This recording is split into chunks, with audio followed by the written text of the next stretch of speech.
Hello, എന്തൊക്കെയുണ്ട് വിശേഷം? എല്ലാവരും സുഖമായിട്ടിരിക്കുന്നു വിചാരിക്കുന്നു. ഇന്ന് നമുക്ക് ബീട്രൂട്ട് തോരൻ ഉണ്ടാക്കണം എങ്ങനെയാണെന്ന് നോക്കാം. വളരെ എളുപ്പം ഉണ്ടാക്കാൻ പറ്റിയ തോരനാണ്. എല്ലാവർക്കും അറിയാവുന്ന തോരനായിരിക്കും, എങ്കിലും എല്ലാവരും ഇതുപോലെയാണ് ഉണ്ടാക്കണമെന്നൊന്ന് നോക്കണേ വീഡിയോ കണ്ടിട്ട്. അപ്പം അതിനാവശ്യമായ സാധനങ്ങൾ, ഇതിപ്പോൾ ഒരു ബീട്രൂട്ട്, ഇതൊരു മീഡിയം സൈസ് ബീട്രൂട്ട് അരിഞ്ഞ് വെച്ചിരിക്കണതാണ്.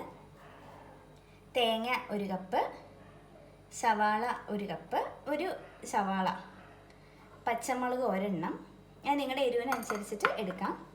ഇഞ്ചി ഒരു കുഞ്ഞ് കഷ്ണം, ജീരകം 1 നുള്ള്, കടുക് ആവശ്യത്തിന്, കരിവേപ്പില, മഞ്ഞൾ പൊടി 1 നുള്ള്, മുളക് പൊടി 1 നുള്ള്, വെളിച്ചെണ്ണ ആവശ്യത്തിന്, ഉപ്പ് ആവശ്യത്തിന്. നമുക്കിപ്പോൾ ഇത് എങ്ങനെ ഉണ്ടാക്കണമെന്ന് നോക്കാം. അതിനായിട്ട് ഞാനിപ്പോൾ ഒരു പാന് അടുപ്പിൽ വെച്ചിട്ടുണ്ട്, ഗ്യാസ് കത്തിച്ചിട്ടുണ്ട്. അതിലേക്ക് നമുക്ക് ആവശ്യമുള്ള എണ്ണ ഒഴിച്ചു കൊടുക്കാം. ഒരുപാട് എണ്ണയൊന്നും വേണ്ട, കുറച്ച് എണ്ണ മതി. കടുക് പൊട്ടിക്കാനൊക്കെ ആയിട്ടുള്ള എണ്ണ മാത്രം മതി. എണ്ണയൊന്ന് ചൂടായി കഴിയുമ്പോഴത്തേക്ക് നമുക്ക് കടുക് ഇട്ട് കൊടുക്കാം. ഇവിടെ കുട്ടികൾക്കൊക്കെ ഭയങ്കര ഇഷ്ടമാണ് ബീട്രൂട്ട് തോരൻ. മിക്കവാറും ഞാൻ ഉണ്ടാക്കാറുള്ളൊരു തോരനാണ്. ഇപ്പം എണ്ണ ചൂടാവുന്നുണ്ട്. അതിലേക്ക് നമുക്കിനി കടുക് ചേർത്ത് കൊടുക്കാം.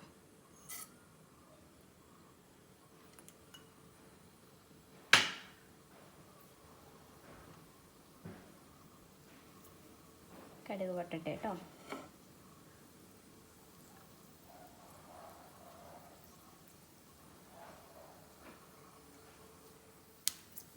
കടുക് പൊട്ടുന്നുണ്ട്.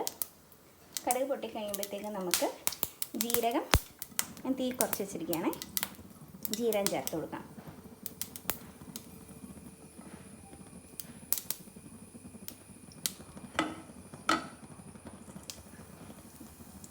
ജീരകം ചേർത്തു. ഇനി നമുക്ക് ഇച്ചിരി കരിവേപ്പില ചേർക്കാം.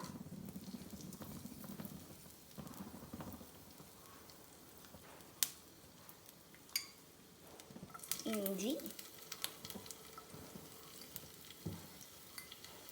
പച്ചമുളക്,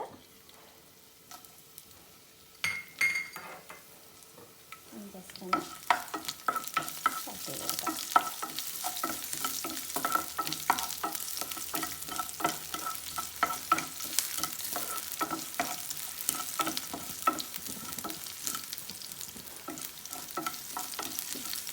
ഇതിനകത്തേക്ക് നമുക്ക് അരിഞ്ഞ് വെച്ചിരിക്കണം സവാള ചേർത്ത് കൊടുക്കാം.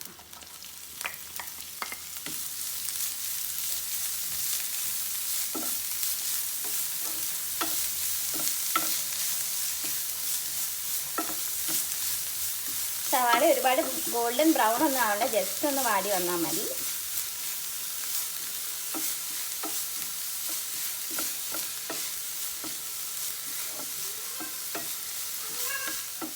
ഇനി ഇതിൻ്റെ അകത്തേക്ക് നമുക്ക് മഞ്ഞൾ പൊടിയും മുളക് പൊടിയും കൂടി ചേർത്ത് കൊടുക്കാം. കുറച്ചേ ഉള്ളൂ, ഒരു നുള്ളേ ഉള്ളൂ. മഞ്ഞൾ പൊടി മുളക് പൊടി രണ്ടും ഓരോരോ നുള്ളു ഇതേ ഉള്ളൂ.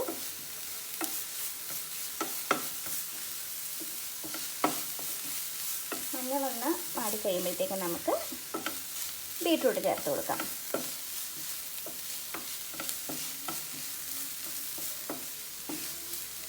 ബീട്രൂട്ട് ചേർക്കണം.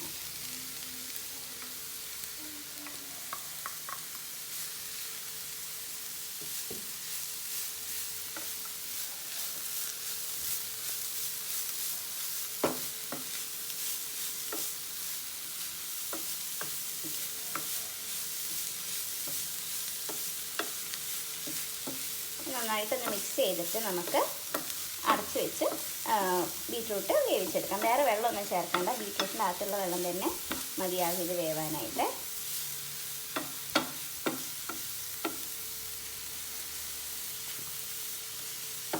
ഇങ്ങനെയിട്ട് ലോ ഫ്ലെയിമിലിട്ടിട്ട് നമുക്ക് അടച്ച് വയ്ക്കാം.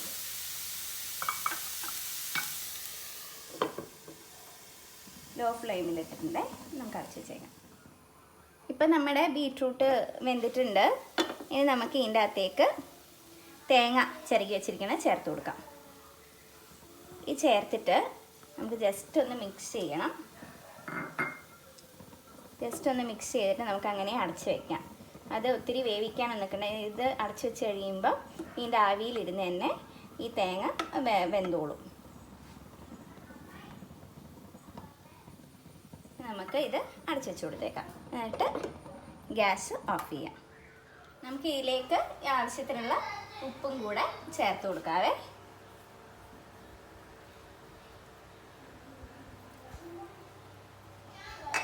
നന്നായിട്ടൊന്നും കൂടെ മിക്സ് ചെയ്യാം.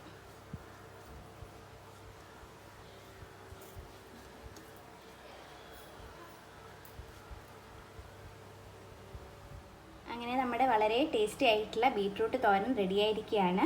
എല്ലാവരും ട്രൈ ചെയ്ത് നോക്കണം. വളരെ ഈസിയാണ്, എന്നാൽ വളരെ ടേസ്റ്റി ആയിട്ടുള്ള ഒരു തോരനാണ്. എന്തെങ്കിലും അഭിപ്രായങ്ങളുണ്ടെങ്കിൽ കമൻസിൽ എഴുതാൻ മറക്കരുത്. വീഡിയോ ഇഷ്ടമായെങ്കിൽ ഫ്രണ്ട്സിന് ഷെയർ ചെയ്ത് കൊടുക്കുക, ലൈക്ക് ചെയ്യുക. സബ്സ്ക്രൈബ് ചെയ്യാത്ത ആദ്യമായിട്ട് കാണുന്നവരാണെങ്കിൽ സബ്സ്ക്രൈബ് ചെയ്യുക. തൊട്ടടുത്തുള്ള ബെല്ലൈക്കൺ അമർത്തുകയാണെങ്കിൽ ഭാവിയിൽ ഞാൻ അപ്ലോഡ് ചെയ്യുന്ന വീഡിയോസിൻ്റെ നോട്ടിഫിക്കേഷനും നിങ്ങൾക്ക് ലഭിക്കുന്നതാണ്. താങ്ക്